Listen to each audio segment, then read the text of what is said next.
The crisis unfolding in Gaza City is nothing less than devastating, as described by a UN official in a recent interview with the BBC.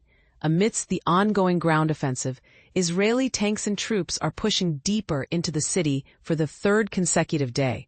Olga Cherevko, a spokesperson for the United Nations Humanitarian Office, shared her observations during a recent visit, noting a steady procession of Palestinians fleeing southward.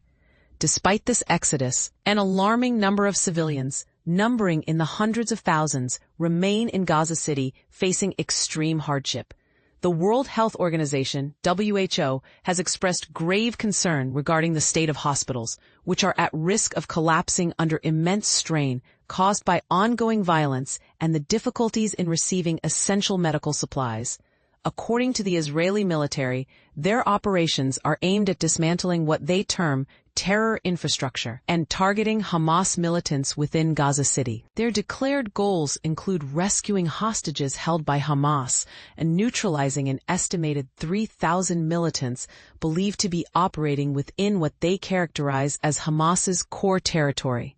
However, the offensive is taking place in Gaza City, the largest urban area in the territory, where approximately 1 million residents are situated, and where a famine was acknowledged just last month. This military approach has drawn significant condemnation from the international community. The UN and its humanitarian partners have tracked over 200,000 individuals moving from northern to southern Gaza since Israel indicated its intent to target Gaza City in mid-August. Notably, around 55,000 people have made this perilous journey since the start of the recent offensive on Sunday.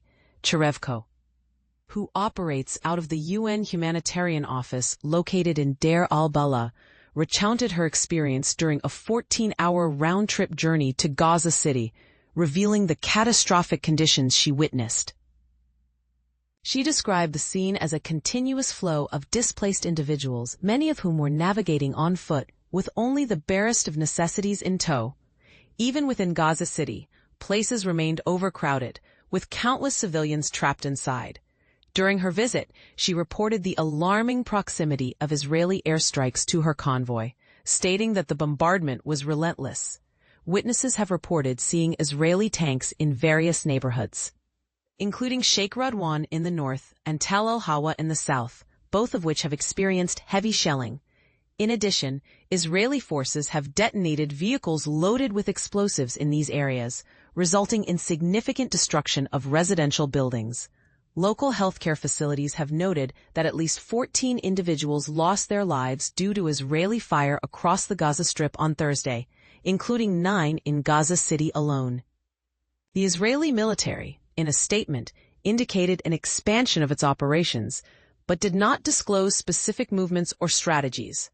At the outset of the ground assault, the Chief of Staff of the Israeli military, Lieutenant General Eyal Zamir, urged troops to escalate their offensive against Hamas, highlighting the importance of fulfilling what he termed the most moral duty, the safe return of all hostages and the dismantling of Hamas's military and governing structures.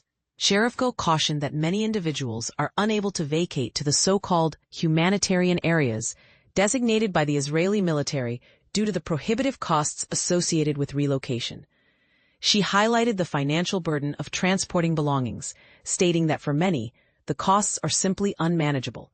Consequently, a significant number of evacuees are making their way on foot, often clutching only minimal possessions, such as a mattress or a plastic bag. Even upon reaching southern Gaza, individuals found little assurance of safety or adequate shelter.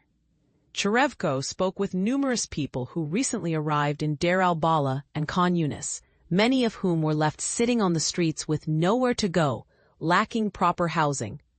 One family she encountered had wandered for 4 days attempting to find a place to rest, yet they were unsuccessful. Dr. Tedros Adhanom Ghebreyesus, the Director General of the WHO, likened the current state of affairs to a forced confinement of traumatized families into a rapidly shrinking area that is wholly unfit for human dignity. He pointed out that individuals who are injured or have disabilities are particularly vulnerable, as they cannot escape to safety, thus placing their lives in jeopardy. The WHO reported that medical facilities in Gaza are critically overburdened, with an estimated 1,790 available hospital beds for a population of 2.1 million, resulting in occupancy rates that soar between 180% to 300% across the 17 hospitals still functioning, albeit partially, in the territory. Among these are 10 hospitals located in Gaza City. On Tuesday, an Israeli strike targeted Al-Ron TC Children's Hospital, the last specialized pediatric facility in the region, causing extensive damage to its water tanks, electrical systems, and medical equipment, as reported by Hamas's health ministry. The attack forced 40 patients to flee, while an additional 40 remained, including critically ill children and newborns. The Israeli military has yet to provide a statement regarding this incident.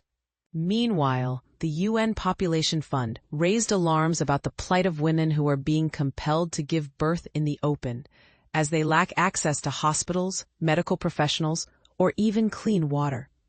This current military campaign launched by Israel was initiated following a devastating attack led by Hamas on southern Israel on October 7, 2023. Which resulted in the deaths of approximately 1,200 individuals and left 251 others taken hostage. Since the onset of this conflict, it has been reported that at least 65,141 people have died in Israeli airstrikes across Gaza, with the territory's health ministry also indicating that an additional 435 individuals have succumbed to the impacts of starvation and malnutrition, including 4 fatalities in just the past 24 hours.